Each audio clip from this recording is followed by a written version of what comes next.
قرآن پاک میں ایک ایسی آیت ہے جس کے متعلق یہودی کہتے ہیں کہ اگر یہ آیت ہمارے دین میں داخل ہوئی ہوتی یا ہماری کتاب میں اتری ہوتی تو ہم اس کو عید کا دن منا لیتے۔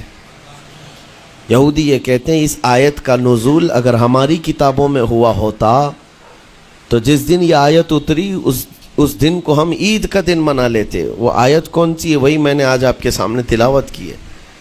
اللہ فرماتا ہے، یہ حجۃ الوداع کے موقع پر حضور صلی اللہ تعالیٰ علیہ وسلم کا آخری حج تھا آپ کی ظاہری زندگی کا۔ اس دن یہ آیت نازل ہوئی تھی اور حضور اکرم صلی اللہ تعالیٰ علیہ وسلم نے اپنا حج مکمل کر کے ارشاد بھی فرمایا تھا کہ آج کے بعد ہو سکتا ہے کہ میں اس جگہ پر تم سے دوبارہ ملاقات نہ کروں۔ اور وہ آخری حج کہا جاتا ہے اور آخری خطبہ بھی حضور کا خطبۃ الوداع جس کو کہتے ہیں مشہور ہے۔ اس وقت یہ آیت اتری تھی۔ آیت کا معنی پہلے سن لیں، ترجمہ۔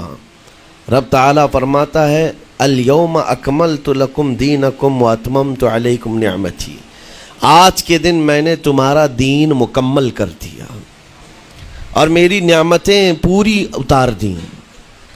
ورضیت لکم الاسلام دینا، اور تم کو اسلام دے کر میں راضی ہوا۔ یہ آیت ہے۔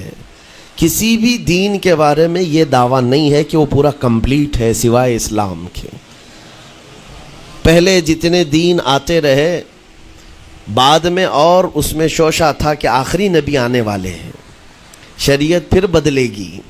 موسیٰ علیہ السلام کا زمانہ آیا، ان کی شریعت تھی، پھر اس کے بعد زمانہ تبدیل ہوا، عیسیٰ علیہ السلام کا دور آیا، شریعت بدلی ہے۔ عقیدہ نہیں بدلتا، شریعت یہ لا کو کہتے ہیں، قانون، قوانین بدلے جاتے رہے۔ آدم علیہ السلام کی شریعت میں الگ قوانین تھے، نوح علیہ السلام کی شریعت میں قانون الگ تھے، بدلتی گئی شریعتیں، لیکن آ کر سٹاپ ہو گئی حضور پاک صلی اللہ علیہ وسلم کے اس دین پر۔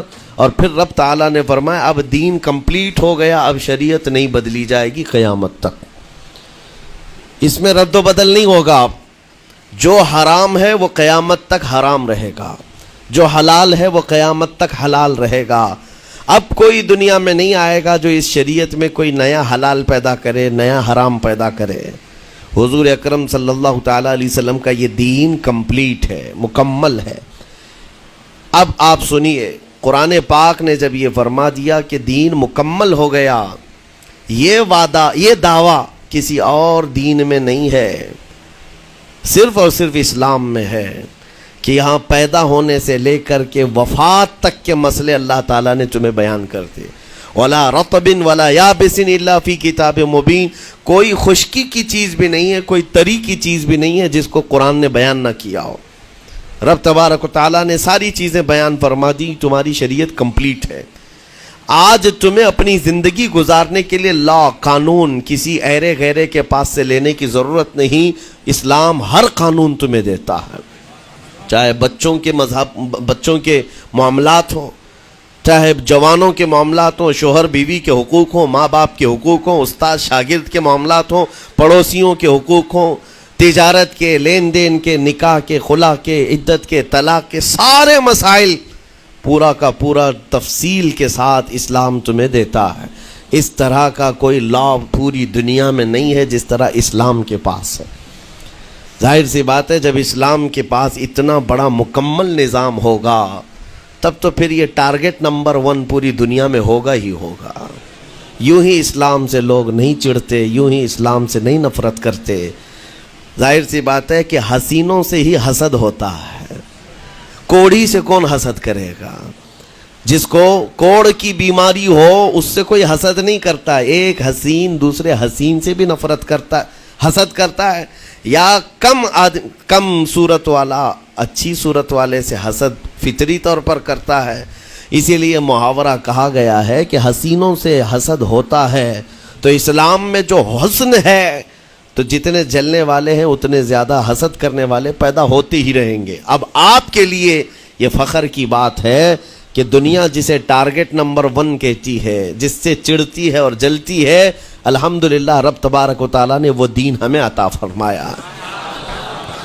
وہ اس لیے نہیں ہے کہ لوگوں کے چڑھنے کی وجہ سے میں فخر کر رہا ہوں، اس لیے کہ میرے دین کے علاوہ کوئی دین ایسا نہیں جو یہ دعویٰ کر سکے کہ ہم کمپلیٹ لا رکھتے ہیں، صرف اور صرف اسلام کے پاس ہے۔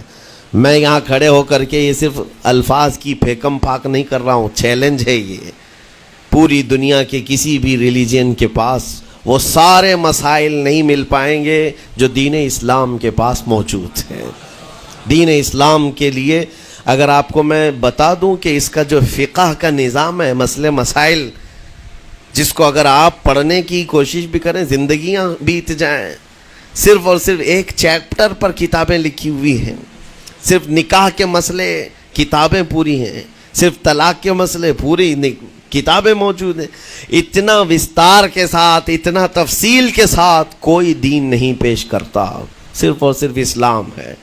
یہ باتیں میں آپ کے سامنے کیوں رکھ رہا ہوں میرے عزیز ہو؟ تاکہ تمہیں یہ احساس ہو کہ اللہ نے کون سی نعمت تمہیں دی ہے۔ اسی آیت میں رب تعالیٰ فرماتا ہے وَأَتْمَمْتُ عَلَيْكُمْ نِعْمَتِي، میں نے اپنی پوری نعمت تمہیں دے دیا، پوری نعمت تمہیں دے دیا۔ احساس کرو کہ اسلام سے بڑھ کر نعمت کیا ملتی تمہیں، اسلام سے بڑھ کر کے کیا نعمت ہے جس میں رب تبارک و تعالیٰ نے تمہیں اخلاق و کردار دیے ہیں۔